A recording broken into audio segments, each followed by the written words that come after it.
અમૃતધારા 8મી. શ્રદ્ધા ફળી. સુવર્ણપુરીમાં એક સુથાર રહેતો હતો. તે લાકડા ઉપર કલા કારીગરી કરવામાં એક્કો હતો. તેથી ગામમાંથી સુથારી કામ તેને મળ્યા કરતું. ગામના ભાવિકો માટે તે પ્રભુને પધરાવવા લાકડાના સિંહાસનો મંદિર આકારમાં એવા કલામય બનાવતો કે બે ઘડી જોયા જ કરીએ. આવો તે કલાકાર હતો, છતાં કુટુંબ જોગું માંડ માંડ રડતો હતો. વસ્તારી કુટુંબમાં એક જ જણ રડનાર હોય ત્યારે જીવન નિર્વાહ ચલાવવો ભારે થઈ પડે છે. સુથારને 7 દીકરી અને 2 દીકરા હતા.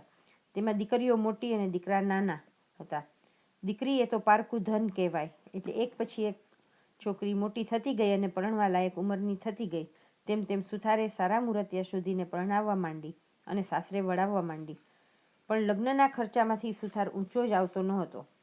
વળી દીકરીઓ અવારનવાર સાસરેથી પિયરમાં આવે ત્યારે રિવાજ મુજબ લુગડા લત્તા અને રોકડ આપવી પડતી. આથી સુથાર દિવસે દિવસે મુશ્કેલીમાં મુકાતો હતો. જવાનીમાં સુથારને વસમું ન લાગ્યું, કારણ કે તે કેળે બાંધીને કામ મેળવીને ઘરનું ગુજરાન ચલાવી શકતો હતો. પરંતુ ઘડપણ આવતા અશક્તિને લીધે તેનાથી કામ થતું નહીં. તો પણ જેમ તેમ ઘરનું ગાડું ગબડાવીએ જતો હતો. સુથારે જિંદગીમાં ભગવાનનું નામ લીધું ન હતું, પરંતુ વૃદ્ધ થવાથી તે રોજ સવારે ઉઠીને દેવ દર્શને જવા લાગ્યો. ક્યારેક કથા વંચાતી હોય, કીર્તન થતું હોય તો તે સાંભળવા બેસી જતો.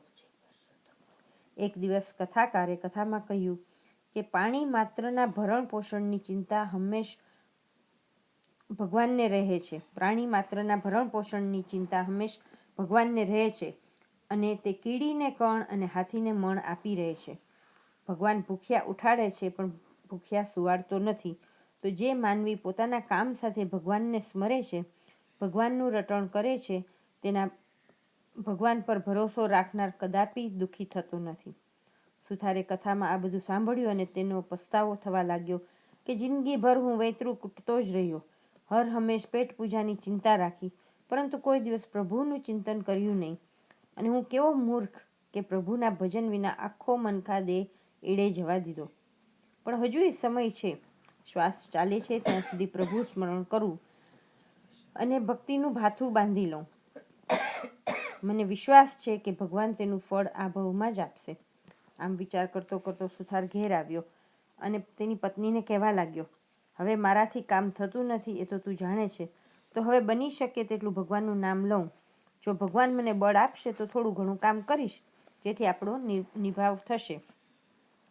આજે કથાકારે કહ્યું છે કે જે માનવી પોતાના કામ સાથે ભગવાનનું નામ લે તેની ચિંતા પ્રભુ રાખે છે, તેનું દુઃખ દૂર કરે છે. માટે આજથી મેં તો ભગવાનને ખોળે માથું મૂક્યું છે. બધી ચિંતા એના પર છોડી દીધી છે. પત્ની બોલી, તમને ભગવાન ઉપર શ્રદ્ધા છે તો જરૂર ફળશે. જાણે ભગવાન સુથારની કસોટી કરી રહ્યા હોય તેમ સુથારની હાલત દિવસે દિવસે બગડવા લાગી. તે રોજ પ્રભુનું રટણ કરતો હતો, પણ સુથારી કામ મળતું નહીં. તેથી મૂંઝાતો હતો કે આમ ને આમ ક્યાં સુધી ચાલશે. તો પણ તેનું પ્રભુ ઉપર પૂર્ણ શ્રદ્ધા હતી, તેથી દુઃખ સહન કરી લેતો હતો. હવે પવિત્ર પુરુષોત્તમ માસના આગમનને થોડા જ દિવસ ખૂટતા હતા. એવામાં સુથારે કથામાં સાંભળ્યું કે જે સ્ત્રી કે પુરુષ પુરુષોત્તમ માસ નાય છે, કાંઠાગોરની વાર્તા સાંભળે છે, ઘરમાં અખંડ દીવો બાળે છે, ઉપવાસ એકટાણા કરે છે અને પુણ્યદાન કરે છે, તેને સુખ સંપત્તિ સાંપડે છે અને વૈકુંઠમાં વાસ થાય છે. સુથારે ઘેર આવી પત્નીને એ વાત કરી અને બંનેએ પુરુષોત્તમ ભગવાનનું વ્રત કરવાનો સંકલ્પ કર્યો. પુરુષોત્તમ માસ બેઠો અને સુથાર તેમજ તેની પત્ની સૂર્યોદય પહેલા નદીએ જઈને નાહી આવ્યા અને પાડોશમાં રહેતા બ્રાહ્મણને સીધું આપી ભગવાનનું નામ રટવા લાગ્યા. પોતાના ઘરની હાલત ખરાબ હતી તો પણ સુથારે બ્રાહ્મણને પુરુષોત્તમ માસ પૂર્ણ થતા સુધી રોજ સીધું આપવાનો સંકલ્પ કર્યો હતો અને તેને કફોડી સ્થિતિ છતાં જાળવી રાખી. બંને પતિ પત્ની પૂર્ણ શ્રદ્ધાથી વ્રત કરી રહ્યા હતા, પુરુષોત્તમ ભગવાનની ભક્તિ કરી રહ્યા હતા અને યથાશક્તિ પુણ્યદાન કરી રહ્યા હતા. હવે તો અધિક માસ ઉતરવાને 3 જ દિવસ ખૂટતા હતા, પરંતુ બ્રાહ્મણને આપવા જેટલું સીધું ઘરમાં નહોતું. તેની ચિંતા આગલી રાતથી જ સુથારને થઈ રહી હતી.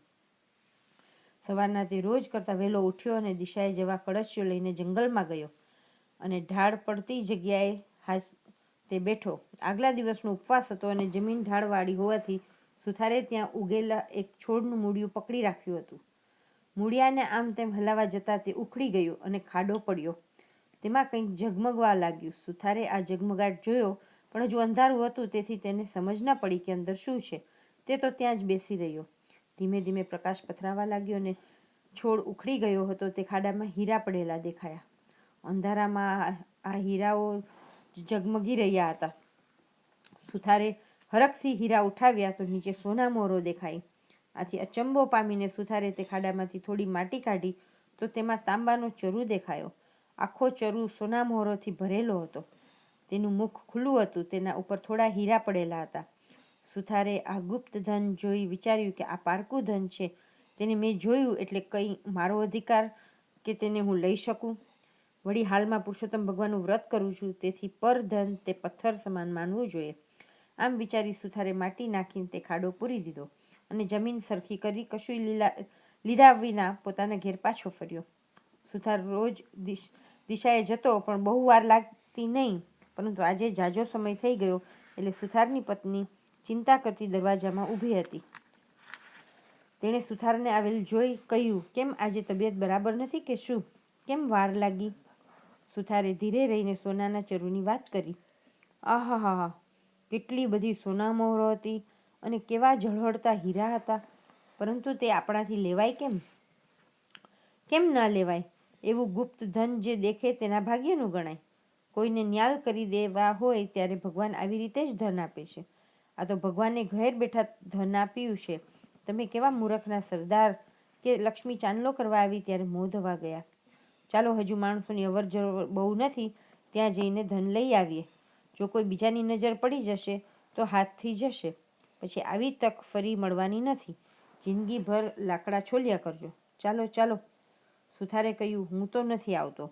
ભગવાનને ઘેર બેઠા ધન આપવું હોય તો ઘરમાં આપે, કંઈ ઉકરડામાં ન આપે, સમજી? તમે આળસુના સરદાર છો. નજીક એટલે ઘરમાં જ મળ્યું કહેવાય. શું ભગવાન છાપરું ફાડીને ઘરમાં ધન નાખતો હશે? સુથારણ બોલી. જ્યાં સુધી આપણા ઘરમાં ધન ન મળે ત્યાં સુધી હું તેને પારકું ધન માનું છું. ભગવાનને આપવું હશે તો છાપરું ફાડીને ઘેર બેઠા ધન આપશે. તેને હું ખુશીથી સ્વીકારીશ. સુથારણ કહે, હવે નકામી માથાફોડ મેલો ને. કોઈ તમારો કાકો જમીન ખોદીને ચરુ લઈ જશે તો હાથ ઘસતા રહી જશો. માટે ચાલો જઈને લઈ આવીએ. ધર્મના કામમાં ઢીલ શી?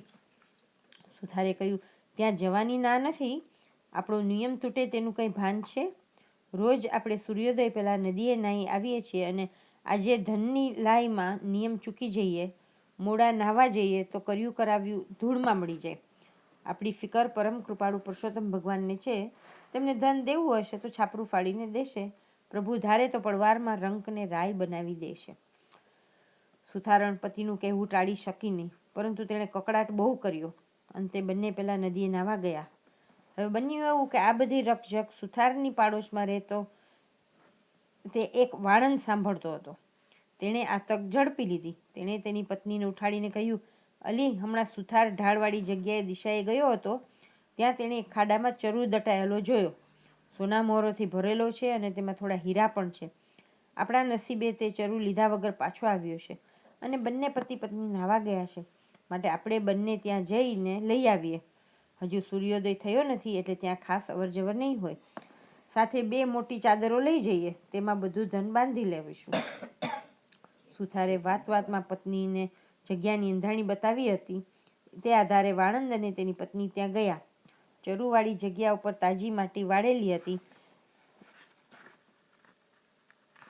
એટલે તેને તરત જ ખબર પડી ગઈ કે અહીંયા ચરુ છે. બંનેએ હાથો હાથ માટી ખોદી નાખી, પણ મોઢા પર હીરા અને સોના મોહરોને બદલે વીંછીઓ ખદબદતા જોયા. આ જોઈને વાણંદની પત્ની બોલી ઉઠી, અહીંયા તો પીળી સોના મોહરોને બદલે પીળા વીંછીઓ છે. આ હમણાં તમને સુથાર જોડે બનતું નથી એટલે એણે તમને હેરાન કરવા વીંછી કરડાવવા તેમણે આ કપટ રચ્યું છે.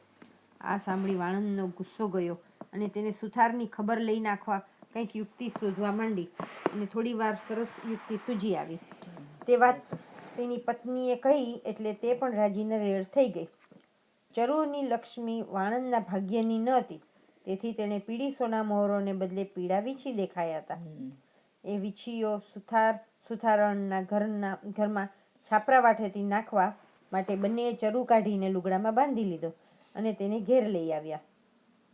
હજુ અંધારું હતું એટલે વાણંદે પેલો ચરુ સુથારના છાપરા ઉપર ચઢાવ્યો અને તેને ઘરમાં ઠાલવવા માટે ધીમે ધીમે છાપરાના નળિયા ખસેડવા લાગ્યો. બરાબર આ વખતે જ સુથાર અને સુથારણ નદીએથી નાહીને આવી પહોંચ્યા. સુથારે આવીને પ્રભુની છબી આગળ દીવો કર્યો, પછી ધૂપ કરી માળા ફેરવવા બેસી ગયો. તેની પત્ની તો આવતાની સાથે જ ઓરડામાં માળા ફેરવવા બેસી ગઈ હતી. એ ઓરડા ઉપરના છાપરે પેલો અદેખો વાણંદ ચરુ લઈને ચઢેલો હતો અને ધીમે ધીમે નળિયા ખસેડી રહ્યો હતો. કેટલીક વારે તેને નળિયા અને વડીઓ ખસેડીને ચરુ ઠલવાય એટલી જગ્યા કરી અને ચરુને ઊંધો વાળી ઘરમાં ઠાલવી દીધો. ચરુમાં સોના મોહરો ભરેલી હતી એટલે ખણ કરતી ઘરના ઓરડામાં પડી, જાણે ભગવાને છાપરું ફાડીને ઘરમાં ધન નાખ્યું. એકાએક સોના મોહરોનો વરસાદ ઉપરથી વરસેલો જોઈ સુથાર અને સુથારણ ડોળા ફાડીને જોઈ જ રહ્યા કે આ શું ચમત્કાર. સુથારણને પુરુષોત્તમ ભગવાન ઉપર અપાર શ્રદ્ધા હતી, તેથી તે એમ સમજ્યો કે ભગવાનનું વ્રત ફળ્યું છે. ભગવાને પ્રસન્ન થઈ ઘેર બેઠા લક્ષ્મી મોકલી છે. હવે ધન લેવામાં વાંધો ન હતો, તેથી સુથારણે બધી સોનામોરો એક કોઠીમાં ભરી દીધી. થોડા હીરા હતા તે દાબડીમાં મૂકી દીધા. સુથારણને પોતાની ભૂલ સમજાઈ. તેણે સુથારની માફી માંગતા કહ્યું, નાથ, હું તમારું કહેવું માનતી ન હતી, પરંતુ તમારી શ્રદ્ધા ફળી ત્યારે માનવું પડે છે કે પ્રભુ ઉપર જે શ્રદ્ધા રાખે છે તેની શ્રદ્ધા ફળ્યા વગર રહેતી નથી. અહીંયા બંને પ્રભુની લીલા ઉપર વિચાર કરી રહ્યા હતા અને બાજુમાં ઘરમાં વાણંદ અને તેની પત્ની વિચાર કરી રહ્યા હતા કે છાપરા ઉપરથી નાખેલા વીંછીઓ સુથારણને કરડ્યા કેમ નહીં? જો કરડ્યા હોત તો બંને બૂમાબૂમ કરે અને વીંછીઓ નાખવા માટે બહાર આવે. આથી શું થયું તે જાણવા તેમણે ઘણા પ્રયત્નો કર્યા, પણ કંઈ જાણવા મળ્યું નહીં. ધન તો જેના ભાગ્યનું હોય તેને જ મળે છે. સુથારના ભાગ્યમાં ઘેર બેઠા ધન મેળવવાનું લખેલું, તેથી વાણંદે ચરુ ઉપાડી લાવી એના ઘરમાં ઠાલવ્યો. ખરેખર ભગવાનની લીલાનો પાર કોણ પામી શક્યું છે? શાણા સુથારણે ધન મળ્યાની વાત ગુપ્ત રાખી, પરંતુ તે ધનનો ઉપયોગ સારા કામમાં કરવા માંડ્યો. હવે તેઓની પાસે ધન આવ્યું હતું, તેથી પુરુષોત્તમ વ્રતનું ઉજવણું રૂઢી રીતે કર્યું. ઘણા બ્રાહ્મણોને જમાડ્યા અને ઘણું પુણ્યદાન કર્યું. અંતમાં તેઓ પ્રભુ ભક્તિના પ્રતાપે વૈકુંઠના વાસી થયા. કીડીને કણ, હાથીને મણ આપે છે ભગવાન, સૌની ચિંતા તેને સર્વ સમાન. પુરુષોત્તમ વ્રતનો મહિમા અપાર છે. જે શ્રદ્ધાપૂર્વક પુરુષોત્તમ મહિનો નાય છે અને ઉપવાસ એકટાણા કરે છે તેને ભક્તિનું ફળ મળે છે. જય પુરુષોત્તમ. મોકલી દેજો કે આપણા